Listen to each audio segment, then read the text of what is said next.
Stock మార్కెట్లో trade చేస్తున్నారా? అయితే మీకు ఇండియా విక్స్ గురించి ఖచ్చితంగా తెలియాలి. దీన్నే మార్కెట్ యొక్క ఫియర్ గేజ్ అంటే ట్రేడర్లలో ఉన్న భయాన్ని కొలిచే మీటర్ అంటారు. సింపుల్గా అర్థం చేసుకుందాం. రోడ్డు మీద ట్రాఫిక్ ప్రశాంతంగా ఉన్నప్పుడు మనం కార్ స్పీడ్గా నడపగలం. కాని అకస్మాత్తుగా ఏదో ప్రమాదం జరగొచ్చు అనే భయముంటే అందరూ జాగ్రత్త పడతారు. అలజడి మొదలవుతుంది. మార్కెట్లో ఈ అలజడినే మనం వాలటిలిటీ అంటాం. దీన్నే విక్స్ నంబర్ రూపంలో చూపిస్తుంది. లాజిక్ చాలా సింపుల్. విక్స్ పెరుగుతోంది అంటే మార్కెట్లో భయం పెరుగుతోంది అని అర్థం.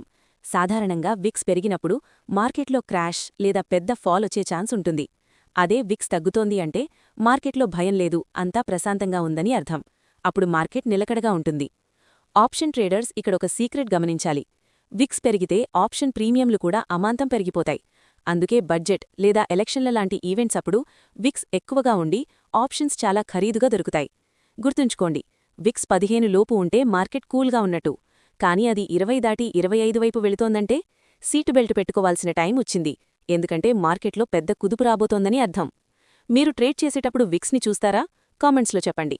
మరిన్ని ఇంట్రెస్టింగ్ అప్డేట్స్ కోసం సబ్స్క్రైబ్ చేసుకోండి.